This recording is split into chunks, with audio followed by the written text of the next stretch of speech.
بولا بھالا اونٹ۔ ایک کالا کوا، ایک فریبی بھیڑیا، ایک مکار گیدڑ، تینوں ایک جنگل کے باسی تھے۔ اسی جنگل کا راجا ایک شیر تھا، وہ اس کی خدمت میں رہتے تھے۔ اتفاق کی بات ہے کہ ادھر سے ایک قافلہ گزرا، قافلے کا ایک اونٹ یہاں آ کر بیمار پڑ گیا۔ قافلے والوں نے بیمار اونٹ کو وہیں چھوڑ دیا اور آگے چلے گئے۔ اونٹ لوٹ پیٹ کر اچھا ہو گیا، بلکہ ہری ہری گھاس کھا کر خوب موٹا تازہ ہو گیا۔ ایک دن جنگل کے راجا کی سواری اس طرف سے گزری۔ اونٹ بہت گھبرایا، اس نے خیر اسی میں دیکھی کہ شیر کے سامنے جا کر سر جھکا دیا۔ شیر نے گرج کر کہا، تمہاری یہ ہمت کیسی ہوئی کہ منہ اٹھائے میرے ملک میں آ گئے ہو؟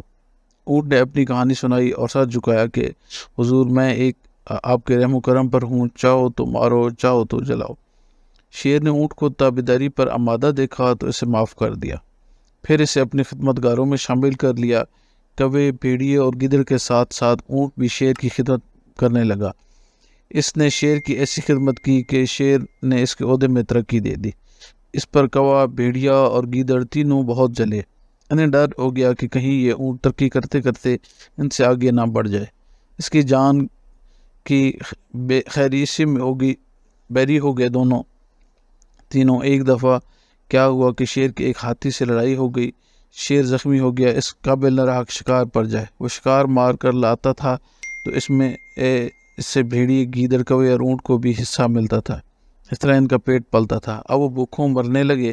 شیر نے کہا، میرے پیارو، میں خود تو بھوکا رہ سکتا ہوں، تمہیں بھوکا نہیں دیکھ سکتا، مگر کیا کروں، آج کل طبیعت اچھی نہیں، لمبی مار پر نہیں جا سکتا۔ ہاں، اگر آس پاس کوئی شکار ہو تو مجھے بتاؤ۔ کوا، بھیڑیا اور گیدڑ تینوں اپنی اپنی جگہ فتنہ تھے۔ انہوں نے آنکھوں میں ایک دوسرے کو دیکھا اور اشاروں میں طے کر لیا۔ کوا بولا، حضور، یہ اونٹ ہے، کہیں باہر سے آ گیا ہے اور مفت کی روٹیاں توڑ رہا ہے، آپ کا نمک کھا کر موٹا ہو گیا ہے، یہ کس دن کام آئے گا؟ شیر نے اس بات پر کوے کو بہت ڈانٹ ڈپٹ کی۔ کیا تو نہیں جانتا کہ اونٹ ہمارے وفاداروں میں سے ہے؟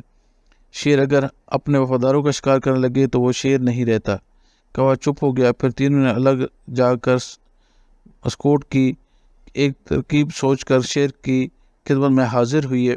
اونٹ کو بھی یہ کہہ کر ساتھ لائے کہ چلو، حضور کی طبیعت آج زیادہ خراب ہے، ان کی مزاج پرسی کر آئیں۔ کوا ہاتھ جوڑ کر بولا، حضور، میں نے عمر بھر آپ کا نمک کھایا ہے، آج کل آپ کی صحت پر یہ اجازت نہیں دیتی کہ شکار کے لیے نکلیں۔ میں چاہتا ہوں کہ کچھ حق کے نمک ادا کروں، میری جان حاضر ہے، مجھے کھا لیا، میرا پیٹ کے آگے آگ بجھا لیجیے۔ گیدڑ فوراً آگے بڑھا، اور اے کوے، تیرا ہمسا کتنا ہے؟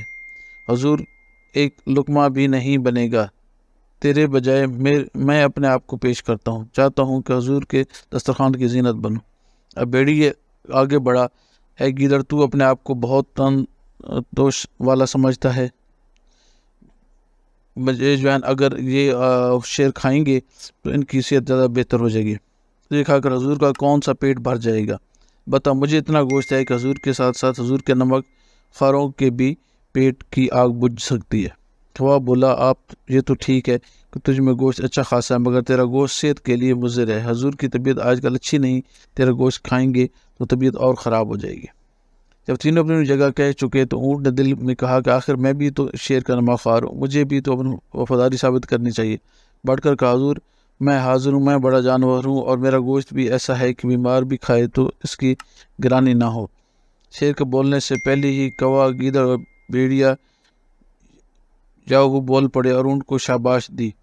کہا، وفادار ہو تو ایسا، اور تیرا گوشت تو اس بیماری میں بہت ہی مفید ہے۔